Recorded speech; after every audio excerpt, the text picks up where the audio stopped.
Huge win for us. Just really proud of our guys. It was a gutty performance. We're tired. We're beat up.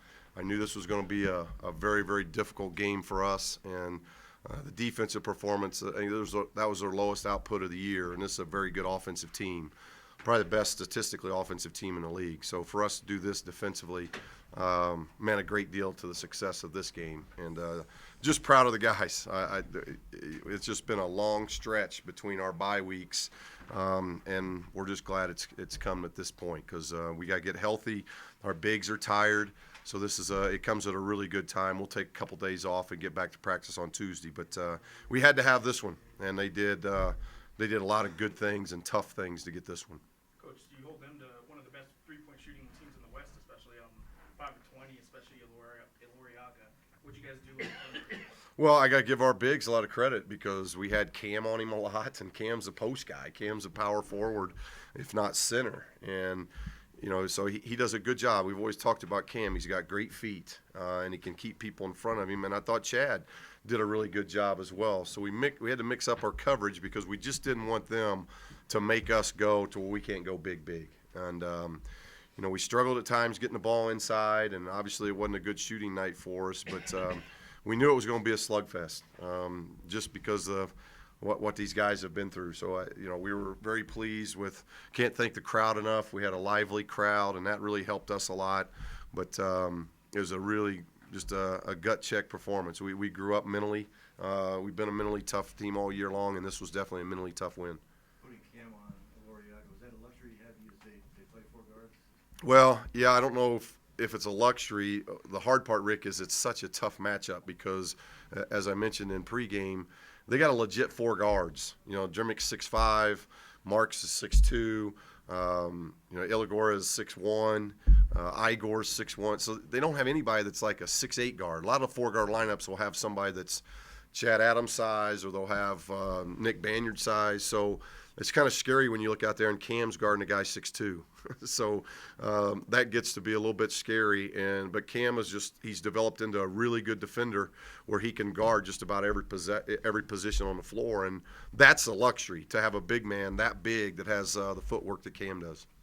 More of a necessity then. Well, yeah, because we didn't want them to make us play four guards. We didn't want them to make us have to alternate our bigs like we did in the beginning of the year. We've kind of settled into being a big lineup. Now, obviously, when we go to Nick and we go to Chad, we do get a little bit smaller, but we want to do that in a sub situation, not in a starting and major minute rotation. How big of an asset was Tony Snell in this game? Well, we had to play him a lot of minutes. Tony played 39 minutes, so he got a lot of minutes, which I know is not easy for him, but I don't think he scored much in the second half, but he did a good job rebounding the basketball. He had 6 rebounds, had 4 assists. He did a lot of good things for us. I know he wore down in the second half, but I thought he was big, and I thought Jamal Fenton really gave us a boost in the second half when we weren't making shots, and that's what seniors have got to do. I thought Chad did a great job coming in defending and getting some rebounds for us off the bench. He had 3 rebounds off the bench, and then Chad gets us 11 points off the bench, and they were might have been all in the second half. But he did a really good job in the second half when we weren't scoring the ball. So the 2 seniors did a lot, and it was fitting because now I think tonight was the game that they tied AJ and Phillip for the most wins in Lobo history. So it was fitting that these 2 seniors came up big for us tonight. How important is it to defend a player like Derek Marks? Well, he's a good talent. We held him to 19. I thought more than Marks. We did a really good job on their bigs. Buckner gets 4, and Watkins doesn't score. So I thought the job that we made them make difficult shots. They didn't get a lot of paint scores, and I thought that was really big. Only one guy in double figures. This has been a team that has an awful lot of balance and a lot of guys score. So to have only one guy in double figures, I thought that was a really good defensive effort by our guys. Coach, Alex only had a single field goal. Was his wrist hurting him, or was it 12 rebounds that he recorded kind of say otherwise? Yeah, I don't know. He had 3 blocks, 12 rebounds, so he's got to do that with his wrist too. And he doesn't shoot with his left wrist very often, so it's on his non-shooting hand. But he's banged up. There's no question. It's not an excuse. It's just we've had a lot of tough games, a lot of tough travel, not many days off. Sunday's about the only days these guys have been getting off, and a lot of times that's travel. If we're playing on the weekend and we're traveling back on Sunday, it doesn't feel like a day off a lot of times for these guys. So I'm sure he's banged up. I'm sure it's sore, and I appreciate the effort he gave tonight. But he and Cam and the others have got to do a really good job in the next 48 hours of just getting a lot of treatment, a lot of rest.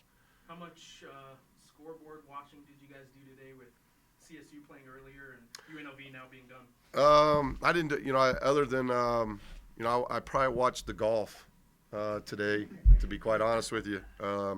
I watched the golf in L.A. more than I did basketball games, but I watched the Hoosiers a little bit. I watched the Colorado State game a little bit, not much because that was over our pregame. So we had pregame meal while they were playing. And Frank just told me that UNLV had won. So, it's a lot of good things. We're down to a 5-game schedule. Colorado State's down to a 6-game schedule. But you've got 2 teams with 2 losses, and everybody else in this league now has 5 or more losses. So to get to a 5-game season for us, if you'd told me that at the beginning of the conference season, I'd take that hands down to where it was, UNLV and San Diego State were picked to win this thing. And now it's there's 2 teams atop of it that are different names than those 2 with 5 games left that are 3 full games ahead of those teams. So it's going to be a grind. Every game here we got, I think 3 road games, 2 home games.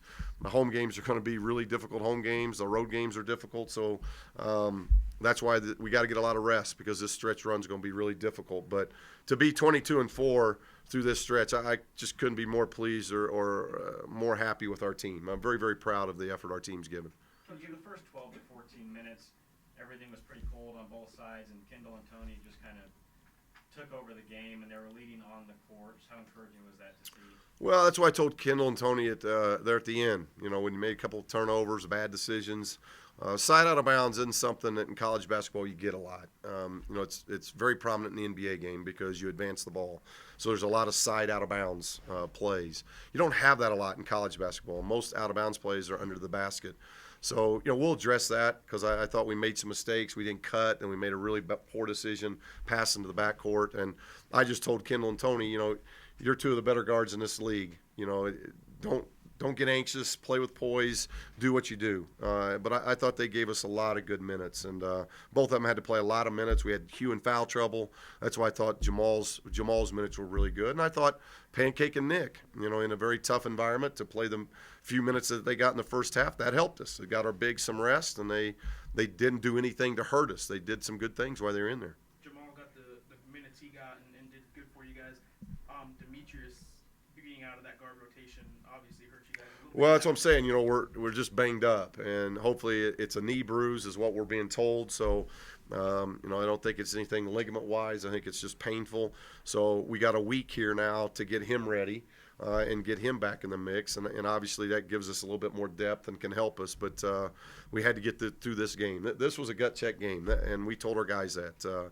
I told them how much I appreciate what they've done to this point. Now let's just fight like crazy, get as nasty as we can, and try to come up with a 40-minute effort that's going to get us a win, and then we can work on rest.